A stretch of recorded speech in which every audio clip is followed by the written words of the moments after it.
what is up, my Sabronis? And if you're Cam Dog, a Sabroner. Do you like that? All right, he's Kurt Signetti right now. Kurt Signetti, how do you feel about winning a national championship last night at Indiana, of all places? It was great. But I'm really going to go home, and I'm going to have 2.5 beers because the over-under was 3. It was 5.5, actually. Well, the over-under was like 48.5.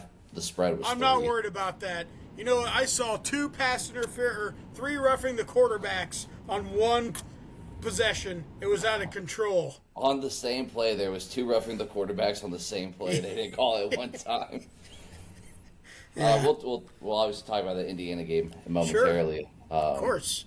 Game of the playoff, maybe. Georgia, Ole Miss, and Miami might give them a run for the money, but that was a good game. Much different than I think how we thought it would play out up until yesterday. But before we get to that, let's just chit chat for a minute. How's your week been since we last talked? Oh, it's been going well. I was actually talking to Amber yesterday, and we were talking about with all the weather and stuff and Christmas break, we've worked like 5 days in the last 3.5 weeks. I've worked a little bit more than 5 days. First off, I work at home every single day that I'm here by being a present father and a podcast host and a student and a husband and all those things. So the grind for doesn't stop for men like us. And then we've had more than 5 days of work because we had 5 full days the first week back, which was awful. I mean, great. And then we had some days last week, and then we'll have some more days this week. But it is nice. It's nice to have a little bit of a break. Yeah, because the teacher calendar, the second half, the third quarter is not kind to you in regards to breaks. You get like President's Day, MLK Day, and then you get spring break, and so all those days in between, like we've earned this, we deserve this. Yeah, people outside of education don't realize there's 2 long hauls. There's the haul between Labor Day and Thanksgiving, and it's brutal. Yeah. And then the haul between President's Day to spring break is rough also. Yeah. So, and then whatever. Spring break till summer break. So it's a long haul, and then you get your summer break, and that seems just like it's like here's this, and then you open up a present, it's over. It's like Christmas Day, just over so quick, and then you're He's back. Naughty, and my pet is naughty. And I pet it, and I stroke it, and then oh my, yeah, like Chris Farley. Haven't you ever seen Tommy Boy? You petted it and stroked it, and then it went crazy like that. Yeah, you've never seen Tommy Boy? I've never actually seen Tommy Boy. No. What? No, I actually. My pet. He's naughty. Obviously, I'm not happy. Like, I'm not like. I'm glad Chris Farley passed away, but I was not a big Chris Farley fan. You and Macy, both, yeah. He just is overrated 90s comedy. So, got some. That's good. for you Miami fans. Yeah. Yeah. Before we get to it, I'm a little stuffed up. I'm not stuffed up like as in sick. I just feel like it was cold today. It was real cold outside. I had to go to the eye doctor. I got contacts today. I got glasses like November of 2024, and I absolutely hated wearing them. Just the worst experience ever. That's why I don't wear them on the podcast. I refuse to wear them during football. Like during practice, I could get away with it. I would refuse to wear my glasses during football games. I don't care how bad my eyes hurt, how much I couldn't see something. I would not wear them during football games. And so I went to get contacts today, and that was a long experience. And I got home and I just stuffed like a turkey. I can't breathe, and so I feeling best today right now as I have all day. But when you wear glasses, did you feel like you should be coaching the Dolphins? Yeah, I feel like I should have pulled my pant legs up to my knees and as a wide receiver, yell. Say long sentences, but with a lot of pauses. But I articulate my thoughts really intelligently well as I am explaining how a wide receiver That's that's the best impression I've done. You know, you do your signet. That's good right there. You know what's funny? It's like if you listen to Mike McDaniel talk when he was with the 49ers, before he was like the Dolphins head coach, it was so fast and it was good. It was right. like, is it a show that he's put on since he was at Miami, or is it just has the Miami air caught up to him? No, I honestly, I truthfully believe he's sober now, and so you know, I think he's a little bit more contemplative. You know, so I think that's what I feel like. I'm Walking Phoenix, back when he was doing that. Did you ever see the Walking Phoenix with Dave Letterman interview when he's on the Tonight Show? Did you ever see that before? No, but I know who. If you have not seen it, why do you say Walking Phoenix? I said Joaquin. Did I say Walking? Joaquin? It sounded like Walking. He's Walking Phoenix. Walking. He's walking his dog. But the thing is, you gotta look it up. It is a great interview at some point. But hey, Coach McDaniel, thanks for joining us. Where'd Taylor go? Actually, you asked about Michael Irvin. chain. You asked about the chain. Yesterday, Jacob Chambers joined. You were unable to talk with my boy Jacob Chambers. First off, any question for Jacob Chambers? If he was here right now, what would you ask him? What's the worst drill that Coach Sabo has you run? Has he ever made you puke? No. I'm soft, buddy. I'm a soft little coach sometimes. I did ask what the meanest thing I ever said to him was, and he's like, "Yeah, I can't say that on a podcast that he would put out for people to hear." Yes, I said, "I appreciate that." Young and smart. He wore the chain yesterday. It was sit on my desk. I had it for like a Halloween costume. I don't know why I was sitting there, and I told him it was the guest chain, so he got to wear it. And I'm officially the main guest of my podcast today, so I'm wearing my chain. And then you and Michael Irvin. Yeah, we got some. There's water coolers everywhere are sweating in angst, knowing that BTA is coming their way. Some call that condensation, but no, this time it's sweat. SNL had a little Michael Irvin skit the other night. Did you see it? Oh no, I bet they did though. It's probably pretty good. It was good. He was like, it was Cam Patterson. He's new this season. I like him. I think he's done a good job. He's like, I'm getting ready to walk down. I gotta get my way on the 305 to get down to the game tonight. He's there like, the game's Monday, Michael. He's like, I'm running. Yeah, I bet he is. He's running something. It was really funny. I watched a clip of Ed Reed talking to, it might have been Beck after the game or something. And Ed Reed had one of those big giant hats on. And I hate the hats. I mean, it's like with this big old, it's like, Yeah, I'm not a big fan of the big hats, so. Yeah. That was a thing in Major League Baseball for a while where they were like, how can we keep pitchers safe, and making them have hats but had a helmet underneath, and it looks so goofy. But with your big head, you would need to have a big hat. That is true. All right, let's talk about Indiana-Miami National Championship. It was a great game. And we last week, and to be specifically, I was like, take Indiana minus 20.5. I've doubted them all this time. I'm not doubting them this time. They're going to come out. They're going to destroy Miami. They're going to Michael Irvin BTA just the entire time, and they did not. And Miami kept it close. Miami fought hard. I mean, it was a first half that only felt it was what was it 10-0 at halftime. Yeah. Whatever it was, it felt so much bigger than what it was, but Miami Correct. kept it close. The running back Fletcher had a really big run in the third quarter that gave Miami some hope and some momentum. And again, it was such a close game the entire time. Even when the scoreboard almost seemed always like it was 10 points for Miami, they kept it much closer than we thought they were going to. But I texted you yesterday during the day. I said, I just have this feeling that Miami's going to win. After picking Indiana all week long, being pro-Miami to every person I talk, or Indiana to every person I talk to, Miami did a good job. They kept it close. Yeah, and I thought, and I had also replied to you, and I was like, man, yeah, I had that feeling too. Just kind of going through the day, and I'm like, it smelled a little bit like, Ohio State, Miami, where it's like, oh, there's a team going in there and has no chance, and all of a sudden they make it a game, and they stick around and hang around. And I kind of felt like that was going to happen I think I texted with you. I said I still think it's going to be a 7 or a 10-point game when it's all said and done. The big thing is the physicality of Miami kept them in the game.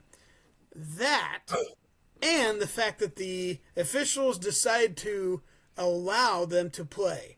Now, when it comes down to it, Indiana is physical, but they are not out of control. Mm-hmm. Miami is both. And so it was one of those things where Indiana is almost like you want to tell Signetti, hey, tell your corners to start beating the crap out of these guys. Go find Beck and knock the crap out of him. And they did that on the last drive where they hit him real hard, right? Yeah. And people were like, whoa, it's so dirty. It's like, no, Miami's been doing that all daggone night. And they finally got a shot on him, and they were going to take it. And they called it. I was like, it's one of those deals where it was the right call too. Sure. And the one against Mendoza that everybody was upset about, the RPO that he handed off and he was running. And I'm all for a defensive lineman or a linebacker at that point in time, like making contact with the quarterback. He's trying to deem himself a runner. He's making himself look like a runner. If he has the ball, you would tackle him. But he did lose his helmet, and speared to the jaw. Lucky that it didn't get called. Yeah, and that's the thing where it's like, that's the crap where there's rules. There's a reason why we have the rules, and I don't want the refs to be a part of the game. But I also don't want, if I wanted to watch a backyard football game, I would just call like 20 of my friends over and we'd play games in the backyard. You have 20 friends? I would have to play ghost football because I only have 6. So there will be 14 positions where will be ghost. Tell your friends to bring their friends. That's what it is. It's embarrassing. Yeah. I don't have many friends either. I have a few, but it was a combination of Miami they played well. They made plays when they had to. They did a great job defensively. It was interesting. Malachi Toney is unreal. Oh, he's a beast. He is so good. I mean, he's second best receiver in my eyes next year in college football. Yeah, I agree. And they finally started to move the ball a little bit, but Indiana's zone defense is really good. Mm-hmm. It took a while, but yeah, Indiana finally took care of business, man. But when they brought it to within 3 and they went down and they had a chance to go for the first down and end the game and they kicked the field goal, I was like, boy, I really second guessed that, but I'm not getting paid the Signetti money. Well, I mean, the drive before that for Indiana, they're up 3 and he has a chance to kick the field goal to only go 6, and instead he goes for it. And obviously Mendoza has the play of Indiana's. I mean, that's the biggest play in Indiana football history. There's that 4th down run that led to a touchdown. And he absolutely got hit hard, man, and he got right up and he celebrated with his teammates. And he is tough. Like, he really is a tough quarterback. He is a really good quarterback. He throws a great back shoulder ball. Like, it is like, I mean, the amount of times to like Beckert that he throws that back shoulder, not just yesterday, but all season long. The part of it is going to be real interesting to see how he does in the pros, is because he was so successful this year in that offense because of the RPOs. And it takes a great quarterback to be able to read an RPO consistently and make the right play, which he does a lot. Like, it's easy for a coach to call it. It's really hard for a quarterback to be really good at reading it, making the right read, and doing it consistently. But in the NFL, that's not the play call that is set up for you every single time. And can you just go out there and read a defense then and know this is what, these are my progressions to be able to do it? I don't doubt that he will be able to do it. It's just how good at a level will he be able to in order to be a successful NFL quarterback. But there's no doubt in my mind that he's going to be the first player taken in the draft this year. Like, the Raiders are going to do it, or if the Raiders don't love him, then somebody will trade up for him and take him at 1. He is not a Lamar Jackson. He reminds me a little bit of a young Aaron Rodgers. Mm-hmm. Where he has the ability to move on his feet. He's cerebral. He's tough. And he has some tools but they definitely need to be refined. Yeah. And I'm interested to see what happens with that. Do you want me to do my? Go ahead. I'll be Mendoza. Go ahead. So, Francisco, you just won a national championship. What does this mean for you in the city of Bloomington and Indiana, winning the first title in school history? It is fantastic. First of all, I just want to give all the glory to the Lord. It's great. And I'm telling you what, all the guys, all the coaches, from the very beginning of the game to the very end of the game, we were all working together. And Lord willing, we were able to pull this off. We had so much synergy, and we've had synergy the whole year long, from the school administration down to the water boy, and we've all just been together. Those are my guys, and they know I'd go die for them, and they'd die for me. And Coach Signetti, man, he's so great. And oh man, there's just so much synergy that we were running through, and glory be to God. And Signetti, what do you think about Mendoza's comments after the game when he dropped an F-bomb? We're going to work on that. We don't say things like that. I'm going to talk to his mother, and she'll probably promptly wash his mouth out with soap while I drink beers and watch. His brother's leaving. How does that make you feel? Georgia Tech's problem now. Is that all you got? You want me to go Bill Belichick? No, I don't. We don't need Bill Belichick for me. What we were having is a little bit of a game, and he's not here. We're on to 2026. We're on to 2026. Next man up. I don't want to make last night's game about Ohio State, but I watched last night's game, and I just keep thinking to myself, like, how our defense played so well against Indiana, and our offense just didn't want to show up. And then our defense played so well against Miami, and we just didn't want to show up. And it makes me think that then when I watch how Indiana played against the two other teams in between, the Bama and the Oregon in between, how they just were able to explode all over their defense and not let their defense stop them or slow them down at any point. And then same with Miami, how Miami was able to put up points against, Ole Miss and Texas. I guess that was it. Ole Miss and Texas A&M was before us. It's such a long postseason. This calendar's so broken. Oh my God. It just makes me think for Ohio State. Georgia on my mind. It just Ohio State makes me frustrated that we lost this game. And I know the final AP rankings don't really matter. No one really truly cares other than who's the number one team, and the number two team should always be the runner up. But Ohio State should have been the third final team in the rankings, not a 5. They were clearly the third best team this year, I think, based on how they played against the two teams that ended up making the championship. And if Ohio State was at this point, I think they would have beat either one of them. Honestly, it just mattered. They played their two worst games at the worst time. That's true. Obviously, then we know how Ohio State's roster is next year more than probably other teams, just because that's who we're a fan of. But just looking forward to next season, you don't have to give me a definite 1 through 10. But who are your kind of top 5, top 6, top 7, top 8, top 9, 10 teams going into next year? And kind of, if you want to rank them some way, what would you do, or how would you do it?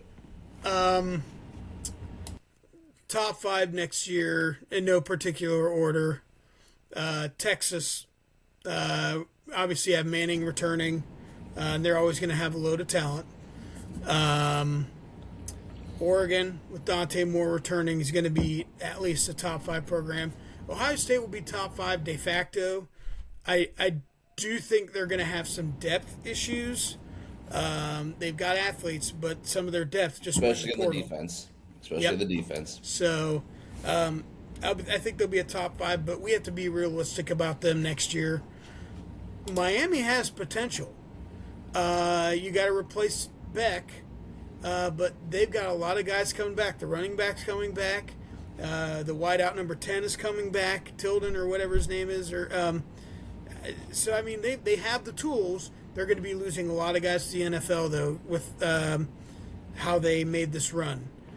And I tell you what, I mean, I hate to say it, but I think a team that you have to keep an eye on, and I'm interested to see how it works out, is Michigan.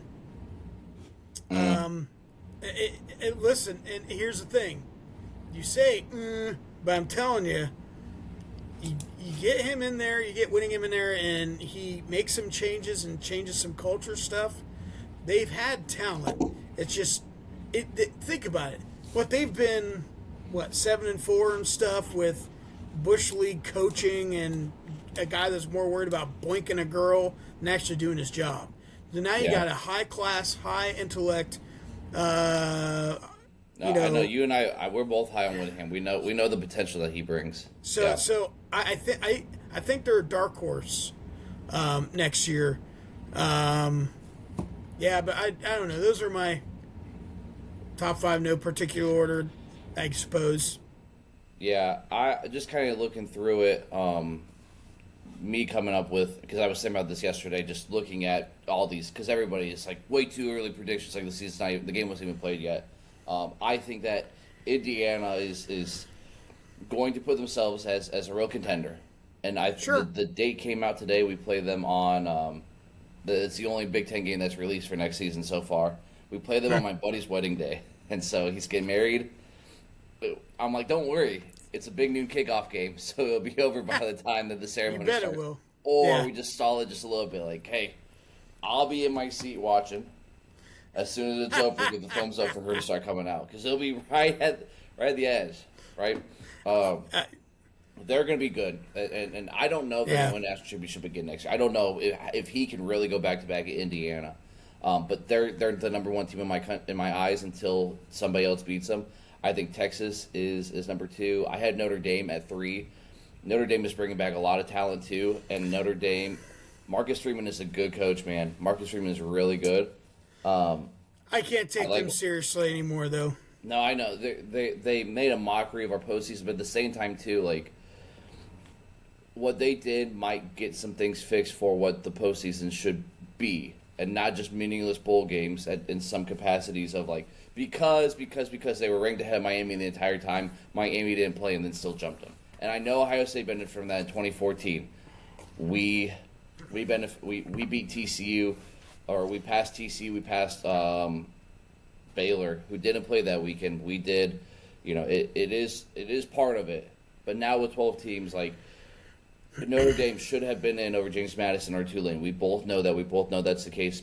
Maybe even Texas A&M. Maybe even Bama. Like, we know that's the case. Things have to be changed. And what they did is maybe open the door for things to maybe potentially change. For us, I honestly want them to put us at 6 or 7 or 8 in the initial rankings. If they won't, they'll put us at 3 or 4 or 5 because it's Ohio State and it's a brand. But I want us to go prove that we are a top 5 team, a top 4 team, a top 3 team. And this is our schedule next year. It's all not set in stone, but we're at Texas, we're at Indiana. Michigan is home for us. We have Oregon at home. I think we're at USC. We don't play Penn State next year. It's a gauntlet of a schedule. If you go 11-1, 10-2, Big Ten champs, like, you deserve to be in the playoff. And I think that we still have a legit chance to win a national championship. You're going to have Say-In. You're going to have Jeremiah Smith. You're going to have the best player in the country. You're going to have a top 3 quarterback in the country, along with Ryan Day, who, when Ryan Day is at his best, he's the best coach in America. When he's not at his best, he's an average coach in America. And he responds well, and I'm going to give him the benefit of the doubt. Hope that our response next year is better. I don't expect us to go 16-0 next year. With the teams that I just read, it's going to be hard. Right. And I think we'll lose a game or two. Yeah. And you can lose 2. Like it showed last year. You can lose 2 and make the playoff. Miami had 2 losses, play a national championship last night. That's what a 12-team playoff does, is allows teams to go play a tough schedule like that, lose 2 games, and not get screwed out of a playoff, which is good. That's what the whole, expanding playoffs is for. And the NFL, like the Steelers in 2005 were the 6th seed. The Giants, when they beat the Patriots, were the 6th seed. You get that to happen by allowing wild card teams into the playoff. Right. But I think all those teams, Georgia, we'll see how Georgia is next year. Kirby's always going to have them really good. Quarterback play is going to be the biggest thing. Yep, and that's the thing. That's why I didn't put him in the top 5. as long as Trinidad Chambliss is there, if he can get, I know the waiver got denied, but if he can get something going and it does go to prove, as long as if Chambliss is there next year, I think Ole Miss is going to win all games. Is Lacey coming back? Yes, I believe so. Well, then I could see them cracking a top 5 as well. The good thing that helped Ohio State, when Jackson said he was coming back for the D-line, that was critical. And so there's some pieces in place. Again, it's not the talent, it's the depth. And so man, I'm it is a tough schedule, but I am so over the SEC bias about like, oh, we're so good and it's so hard. You guys are like the Big Ten. You have 6 year in a row. 5 good teams, and then this is 6 year in a row where their preseason rankings, like the number of SEC teams in the preseason rankings, is more than what the final rankings are. Like the final rankings has less teams overall in the conference that are, because they do it. And I hate there should not be any rankings until after the first month. There should be we should not have a number besides your name. But that stuff's important for marketing, and I mean, you got to build excitement for the games and stuff. Are you cutting your nails right now? Are they going to cut themselves? Live on our podcast? Do you need to take a break? You want me to scratch myself? All right, we're going to take a quick intermission. It was bothering me. No, it was bothering me for like... All right, we are back from our quick break, so Cam Dog could cut his nails and paint. He needed to paint his fingernails too and get a haircut. And me and Caleb Williams. Yeah, you and Caleb Williams, you're cut from the same cloth. Let's pick these NFL games real quick, and then we can kind of get in discussion before Cam Dog's conversations about our podcast going forward, or my podcast that you occasionally come on, because again, like yesterday, I'm out here working and you didn't want to work yesterday. Hey, you didn't tell me though.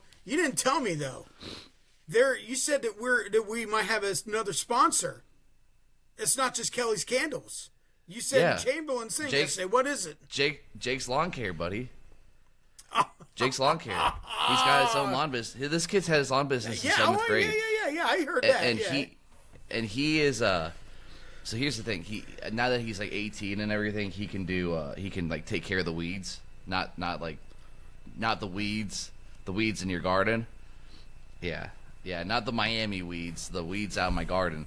And we talking about like I like to mow my yard, so I'm not gonna pay Chambers to do it, but I hate doing weeds. So now he can get like certified to like basically through True Green or something. He can get this done, so he can take care. He can start doing weeds, and if I get 5 to 10 referrals, he said I get free weed care.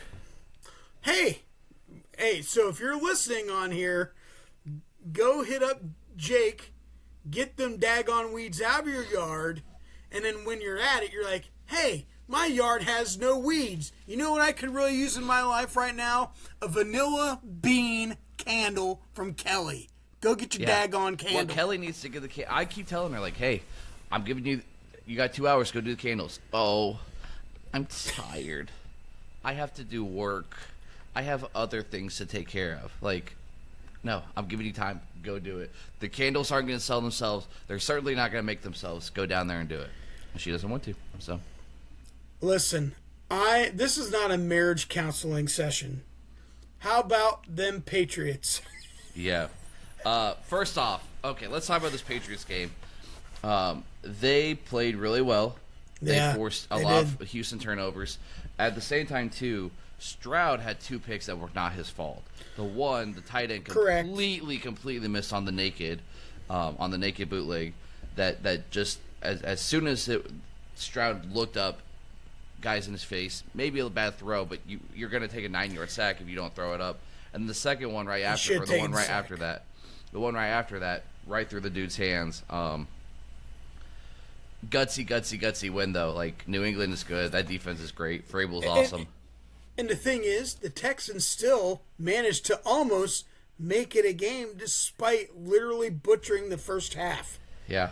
You know? And then I know people are like, oh, C.J. Stroud, he's just another Ohio State quarterback that can't win the big ones. Oh, an Ohio State quarterback. Tell us, oh, state of schools. There's like 5 all-time great quarterbacks in the NFL right now, and they're not all from the same school. It's just he's still a good quarterback. He just had a bad game. Stroud had a really good rookie year. He had a sophomore slump, and then had a really hard first half of the junior year. But the back half of this year, they won 10 games in a row. Yeah, and that's not without good quarterback play. Yeah. And then the Denver Bills game. I am not a Bills fan by any means. I am more. I'll be honest, as a Steelers fan who has lost to both Denver and the Patriots in the playoffs, I've seen both those teams beat me. Demaryius Thomas went 75 yards on us in overtime on the first play of overtime with Tim Tebow. Like, I will always be a very anti-Denver. And I like Josh Allen. This was Josh Allen's year without Mahomes in his way. But, man, that was one of the worst calls I've ever seen, or non-calls I've ever seen, worst non-reviews. Brandon Cooks literally has the ball. It is tucked against his body. Correct. His knee hits the ground, and the Denver player is touching him. So he is down by contact, knee on the ground. Player touches you, you are down, you are done. Then the ball is ripped out out of him. And they called it interception, and they didn't even review it. It is a joke. If you are a Bills fan, you should be disgusted as a fan of football. And now we have to go watch Denver play without Bo Nix. As a fan of football, we are. It is an absolute joke to not get a Bills Patriots AFC Championship game. Football karma. Yeah, I mean it is. Football karma. It is sad for us as football fans that we're gonna have to go watch Jarrett Stidham go out there and play against the Patriots defense. And even when you roll over, even if you have hands on the ball with the receiver and you roll over and you're touching him, that tie goes to the receiver. Mm-hmm. Either way you cook it, because they did the very next day with the Rams game. Devontae Adams had the exact same play. Has it, touches, has contact with the player, rolls, and it comes out, and it comes out. But they called it down. They said he was down, and there's no need to review. It's an absolute joke. I mean, it is a travesty of a call. Do you think the NFL has Tim Donaghy's in it, like the NBA? I'm telling you what, man. Because here's the thing. The NFL's got a problem, a big problem. It'd be one thing, okay, you made a bad call. Those happen. That's okay. That's a part of officiating. It's human. But then you didn't replay it. You didn't look at it again. And then the Bills called timeout to allow the NFL to look at it again, and they still didn't look at it. It's like, it was so glaring. It was obvious. It was like, oh, the game's rigged. And so all these people who are always like, oh, the NFL is rigged. And people are like, oh, no, you can't rig it. Oh, you can't. There's no bull crap. We just saw it on Saturday. I want to believe that it's not rigged. I want to believe it with every single core of me. That makes it hard, though. Every part of me, I want to believe that the sport is not rigged and that it was just truly a bad, awful call. And I think that's what it was. I think that there are some refs that I don't want to think that are part of gambling schemes. I want to think that some refs are biased. Do you remember Mike Inger? Mm-hmm. Mike Inger, he's talking to me and another teacher one day during a very rigorous PD day, or one of those end of the quarter days where we were really working hard. And he came in, he was having a chat with us. He said that his grandfather or his uncle or his great uncle or somebody in his family was an NFL ref for a good amount of time. Yeah. And we were kind of asking him, like, what is that like for him in regards to, like, you know, just the relationship with players? Has it changed anything? He goes, oh, yeah. Like, certain refs know that certain quarterbacks are going to, the way that they speak to them, the way that they treat them, and you have them for many games in a season, many games over a career, that if a guy is nice to you, just like any other person in any other job, you're going to tend to be a little bit more. Think about, like, in the classroom, kids that might not be the best student, but they are kind to you. They come in, they do what they're supposed to do. They act right. They ask for help. When they're like, "Hey, Mr. Cameron, I'm sitting at this grade. Can you help me out a little bit?" You're gonna be like, "Yeah, well, let's take care of it. Let's do something." But you got that turd that's at a 79%. He came and he was rude to you, never looked you in your face, spit at your face, said mean words to you, said mean things behind your back, and you know those things, like, are you going to be as willing to help the kid out? Like, as humans, we're not going to. And so I think that refs, I think that's the case with refs, and I just want to hope, and I really want to believe that was just a bad call, and that there was nobody at the top that is willing to change it because of the backlash of they changed it. Correct, and they were afraid to do that in Denver for their home game, being the 1 seed. But fortunately, football karma had its way. Unfortunately for the fans, now we have to watch a probable blowout, or, blowout meaning 10 to 17 points. Buffalo, Seattle Super Bowl, Buffalo, Rams Super Bowl. I mean, I know Buffalo was tough to get through the Patriots, but I would think that the Bills would, because again, this is the year for them to get to the playoffs and do it. I'm sick as a fan of football. I wanted a great AFC Championship game.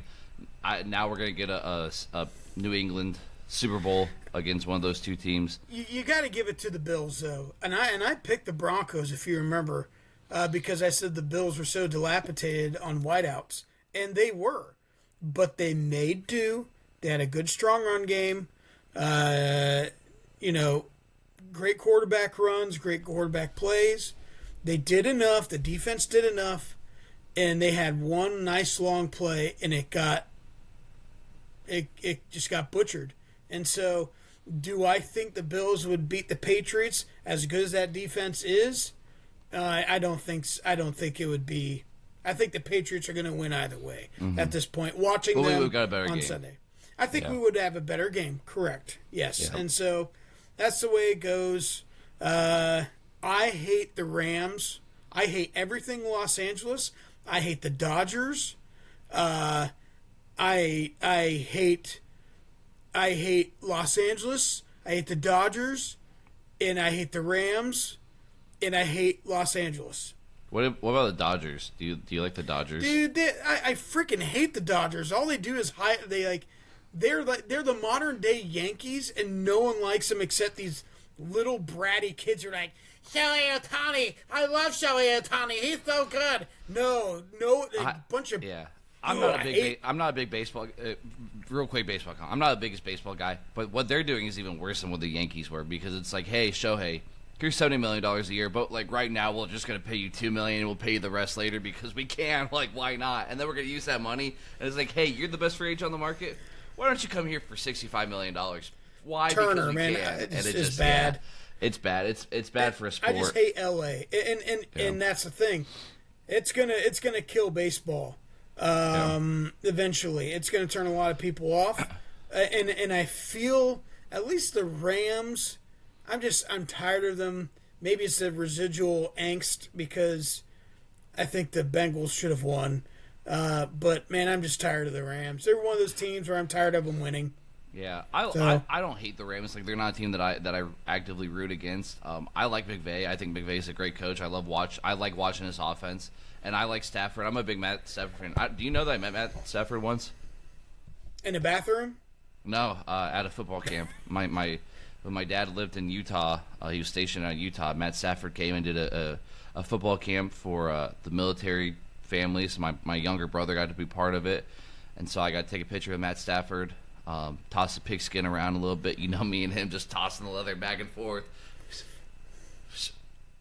Was this pre-Georgia days, or was this in an NFL days? He was with the Lions. I was a teenager. I mean, I probably would have been a freshman in high school, sophomore in high school. I'm pretty sure either I was wearing a fanny pack or he was. One of us was, I think. I do remember the shirt I was wearing. Did you have suntan lotion? No, it was indoors. It was an indoor facility. But I shook his hand, took a picture with him, said thank you, and just like, hey kid. Hey, Mean Joe Green. Yeah, the Mean Joe Green commercial. Yeah. So instead of Coke, why would you carry around a fanny pack? Why would you be wearing a fanny pack as a high school freshman? And I'm telling you, I think he was wearing it. Oh, if he's allowed to. I mean, he's Matthew Stafford, right? Yeah, but he was Detroit. It was Lions Stafford at the time, so like. Yeah, but he's an NFL quarterback. Yeah. Okay. How many professional quarterbacks do you know? Just Matthew Stafford. And you don't even really know him. Yeah, I met him. You played catch with him. Yeah. I doubt we even played catch. I did meet him. I'll send you the picture, but I don't know if we even played catch. He coached my brother up. I know a few. Who? But I know Stan Jackson and Trevor Harris. He was in the NFL for a couple years, but then he won the Grey Cup. So, yeah, actually, I text with Trevor every once in a while, but he's a great guy. Think very highly. Great family. Yeah. But it's interesting. Those guys, they're what they can do and get away with. It's outlaw Cam Newton. Yeah, well, you can wear a fanny pack. Like, you get away with it. You could get away with murder and get away with it if you're O.J. Simpson. I mean, there's Ray Lewis. Ray Lewis was killing it on the sideline. Yeah. If you lose this game, I'm going to kill you later. Yeah, Michael Irvin, Lawrence Taylor. I mean, they got away with a lot of things. That's right. I believe Lawrence Taylor and Michael Irvin currently have something in common. They were both in attendance to the national championship game last night. That's right. Seahawks. What do you think about the Seahawks? That game, I'm excited. We got like the game of the year a few weeks ago. That Thursday night football game between the Seahawks and Rams in Seattle. That was a great game. Puka had game of his life. Matt Stafford played really well. JSN scored a touchdown right at the very end, and then obviously the Rams go down. They get their two. No, Seattle won it. I don't remember. It was such a great game. I don't remember who won. Seattle found a way to win at the end, right? Correct. It'll be a great game, great environment. Rashid Shaheed returned that opening kickoff, and it was just like 49ers had no chance of that. When he returned that place went wild. It was like you poured gasoline all over, and as soon as he caught it, through the match, boom. And it was game over from that point in time. There was nothing the Niners were going to be able to do all game. It's going to be electric, and I think it's going to be high scoring. Whatever the over-under is, I don't even know at this point in time. Take the over. I mean, I think that there's going to be a lot of points scored between both those teams. And of course, it's at Seattle, too. And it's a late game. Well, yep. It'll be 3:30 there. But I think the Patriots-Broncos game will be interesting from the aspect of big storm rolling through over the weekend. Take the under. Yeah. That's New England minus 5.5. Seattle is minus 2.5. And then the over under on it is 47.5. The Rams Seahawks is 47.5. Yeah, 47.5, and then Denver is 42.5. Ooh, that seems high. Cash the under and cash the over. Because it's going to be a defense run game. Patriots Broncos. That's yeah. You're the Patriots. You survive it. You let Trey run. You let Ramondre run. The Denver won't be able to put up points with Stidham. No, but I think we're going to end up with a Patriots Rams Super Bowl. Two of maybe some of the more despised franchises outside the Chiefs in the last 15 years.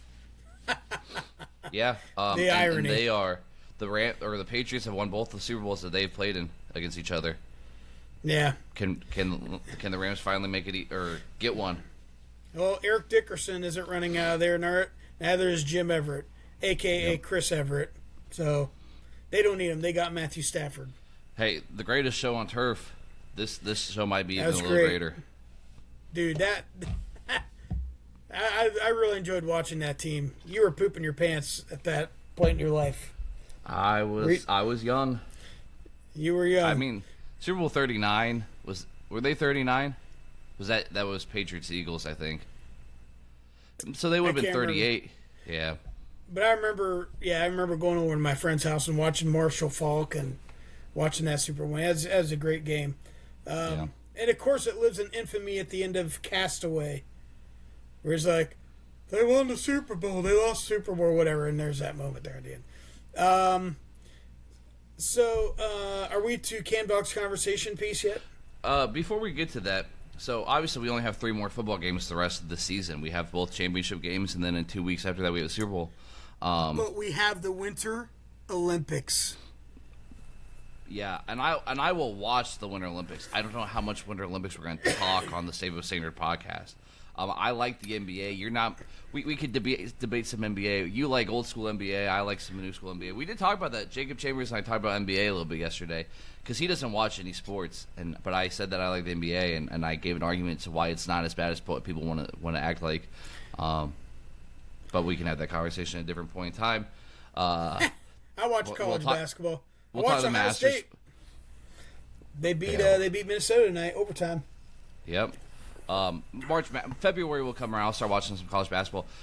Basketball wise, I do my bracket pool every year. This is going to be a really good opportunity. If you're a listener and you want to be part of it, $5 per bracket. I'm just planting a seed in there now. The last few years, we've had the pot over 400, getting close to 500. I mean, if we can use this platform to really get it big, we could get a $600, $700 pot. You won it, 2 years ago? 2 years ago, and then last year I got second or third. Yeah, so we do winner take all around here. No consolation prize for anybody else. Winner take all, so that will be fun. I'm looking forward to that. I have feelings about that. Yeah, I would like a 75-25. I'll give you here. Listen, winner take all. Runner up gets his buy-in back. Here's your $5. There you go. You have to write me a check. You write me a check and send it in the mail. I don't use Venmo. I don't have any of that technology.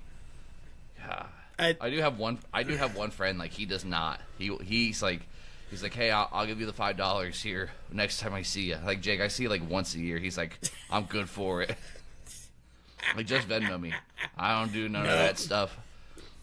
I live off the grid. I do have friends that are like, I don't text.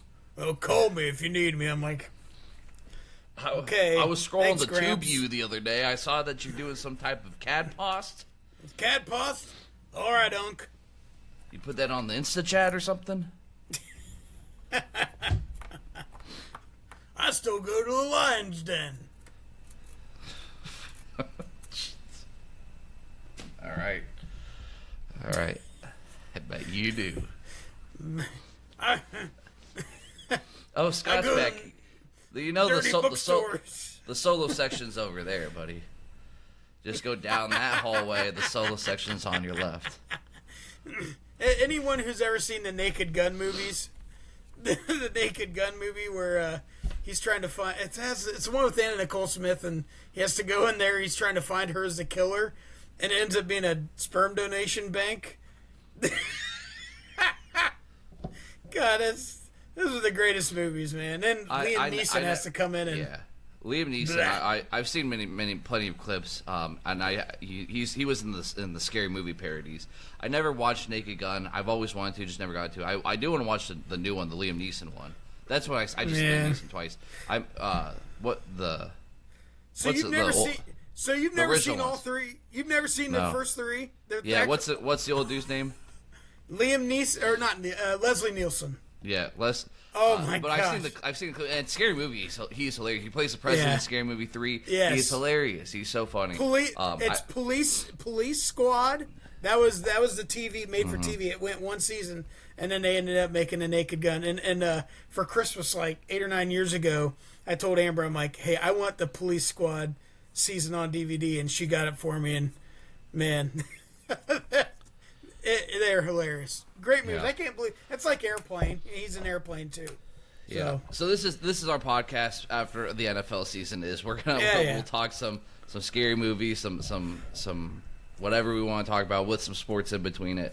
But it's gonna be interesting because I every time I've done this podcast, this is my fourth iteration of it. After the season hits, it's hard to consistently do it. And so I want to consistently do it. I hope you join every single week, and we'll just have some conversations for a little bit. And we talk some sports. We interview some people here and there. And then before we know, we're doing some mock draft stuff. We're doing NFL recap stuff or draft recap. The schedule's here, and then it's June, July, and we're really getting down to it, doing some breakdowns. Professional golf is starting soon. Pitchers, catchers report soon. Hey, you know what you should do, folks? Number 1, if you need weeds pulled, comment. Number 2, if you need some candles, comment. And number 3, if you have any questions for us, but are not necessarily in certain different types of natures, but just general questions, maybe conversation pieces or sports questions, comment and we can talk about them. We could say your name or you could be anonymous if you want. No, and we're gonna do a call-in show eventually. I was thinking about like on I got a buddy on Facebook. Mr. Will Haymar. He wants to join in. He's commented. I've told him like the timing's gonna come. We'll do a call-in show, and Will, I know you'll be the first one in. I got some people that I think that would. A former student of yours saw the TikTok today for the first time, Miss Audrey Fiesel, and she's like, "What I gotta do? Hop on the pod." So Audrey is a wonderful human being. Yeah, and I'm sure she could come on here and debate some sports with the best of them. Yeah, I think very highly of her. She's a wonderful person. So we'll have to send her the Riverside link here soon. She can join on. She can debate you. So, all right, Cam Dog's conversation and then we'll end this. Oh yeah. All right. Okay. So did you actually come prepared this time? Because like I said to you last week, I said you don't even like prepare for our show. You didn't like my sandwich bowl? No, I did not. Because you gave me the bunch of plain sandwiches. Would you rather eat a cracker? Would you rather eat a cracker or drywall? Drywall you can cut easier. No. Okay, we're at the end of college football, so we're just gonna do this. What is the best and the worst college football, or it could be in general, because some schools have slight differences, mascot? The best mascot? Best and don't say Ohio State. That's so cliche. Well, it's obviously Brutus. No, don't. It's obviously do Brutus. that. It's you're just unique. running. No, you're running to that. Okay. All right, not Brutus. You're running to that. I really like. Best one. You know, there's something about Coastal Carolina and their little rooster and the blue rooster on the teal. Yeah. If you're South Carolina, like when Pat McAfee and they were there last year, and he said he's Mayor Cocktown. Like, how awesome is that, right? Yeah. There's just some though that are like the Boise State Broncos. And does he go to the Lions Den as well? McAfee, I'm gonna have to guess so, but he's probably not gonna see you in the solo section. The Boise State Broncos, like that's such a cool looking Bronco, with the blue turf and everything. And I've always been a little bit biased to the Boise State Broncos, living in Idaho for a few years as a young kid. I don't know. That's a question that I got. You like Pistol Pete over at Oklahoma State? That is a good one. See, like when you're just doing logos though, like what's like Auburn? I really like Auburn's AU. Like it's such a clean cut AU together. I like that. Yeah, but I'm talking about mascots. Mascot. Yeah, mascot. Not daggone eagle flying across. Sorry. But see, the Eagle's cool. It is cool. I like the Eagle. Bevo's overrated. Uga is overrated. You know it's also overrated. The Stanford tree. Hold on. We're still on the best. So who's the best? I know. Stanford tree is overrated. That's where we will disagree. That was going to be my number one. The Stanford Cardinal tree. Yes. No. How do you not love that thing? It's like a Charlie Brown. It's like a 4-year-old painted a Christmas tree, and they turn it into a mascot, and it just runs around like a stupid plant. No. How can you not love that? Syracuse is orange. Are you serious? I like the orange. I believe there's some cognitive dissonance and bias towards orange, the color orange. Are you sure? Orange is a good accent color. What can I say? I like orange. I like orange as an accent color. So you're going with the Syracuse orange. I guess if I can't pick Brutus, like even though I was an Ohio State fan, pick Brutus. Because what is he? He's a big nut. It's too cliche. Well, I mean, if you have certain medical conditions, that happens too. Okay, what is? You can't keep saying stuff like this. I guess nobody watches it. No, it doesn't. Nobody watches. It's true. Sorry, to hurt your feelings. What is the dumbest? What's the dumbest one? Probably the tree, and then I'll go Ugga. Then I'll go Ugga. That poor dog. That dog is ugly.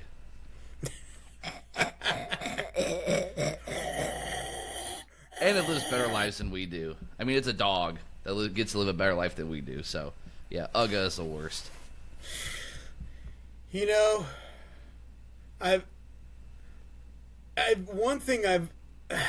Alabama's elephant. Why?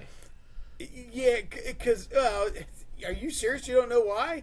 The herd of elephants? The article from like the 1930s or whatever? No, I know the history of it, but I still don't like it. Like, you're the Crimson Tide. Like, you wash clothes.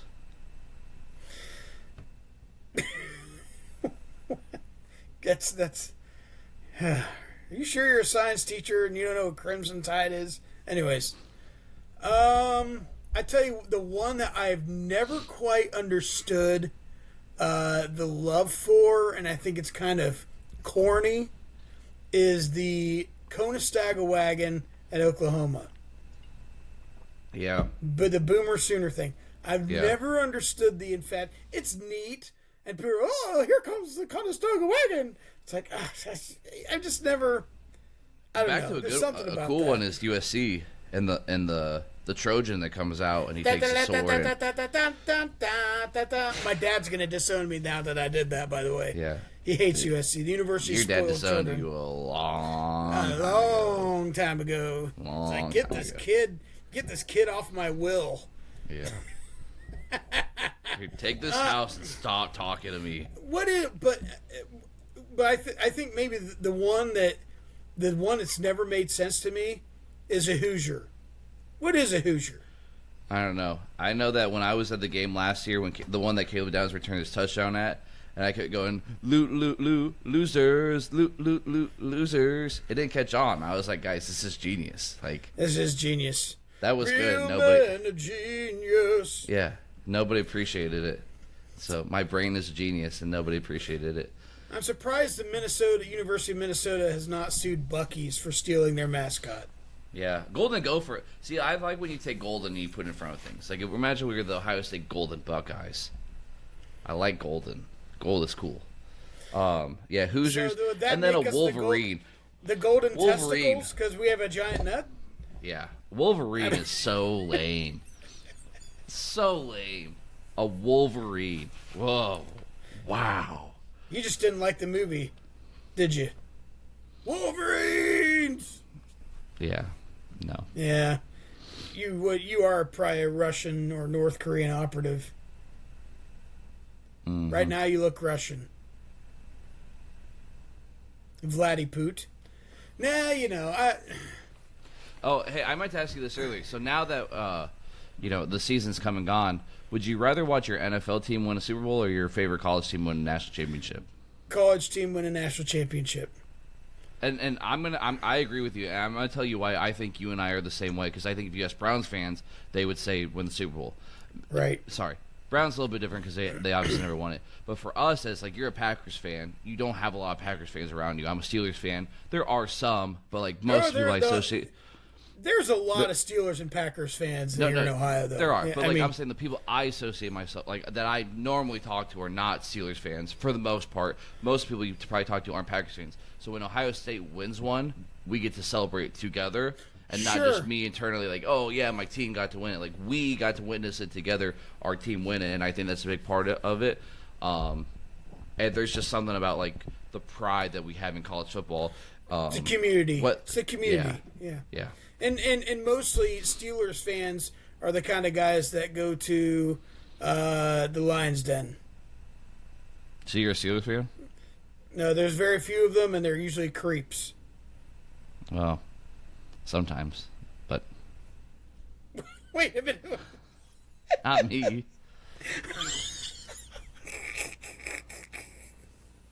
You're the one that's talked about going Lions in 4 times in his podcast. Listen, it gets hilarious. I drive by it every day. You are a frequent flyer there at this point in time. I drive by it every day. You're like, can you? I'm here. Can you get my punch card? And they're like, click, click. You know, the 10th item, I drive by there every day, and I just kind of drive by and I'm like, they must be really disappointed in themselves. And then you walk it and you drive by after work and you pull in the driveway and you're like, I'm really disappointed in myself. Me and Leslie Nielsen. Amber checks your location and she's like, not again. What did you spend for $757 at Lion's Den? None of your business. $757, maybe an airplane. This podcast, this episode has gone. It's gone downhill. Nowhere. It's gone nowhere. That is why no one's listening or watching. Because this is stupid stuff. Yeah. But this is the stuff that people love, though. You know? This is what we're going to talk about for the next 6 months until football is back. God, I miss it already. I miss college football already. I miss it. In the near future, we definitely have to have a conversation about how the sport needs what to fix it. There's a lot of problems, and we got to fix it. So that will be our job that we do. If you were a college football commissioner, what would you do? Yep, commissioner for a year. How would you change it? How would you set it up for life afterwards? So, anything else for the good of the order? I think we have talked about more than what we were supposed to talk about tonight. Absolutely. All right. Well, Jamal Williams is going to take us out in a second, but before you do that, let's see if you know this. Ancestors protect me. Yeah, it's that stupid movie always like. Oh, yeah, you do remember, but you don't know it. Hey, Carson Frankhouse, ho-ho, that's for you. You guys, if you watched it, you got to tell me. You know it. Comment it. All right, Jamal, hit it. Because if you go piss like a puppy, stay on the porch and let the big dogs eat.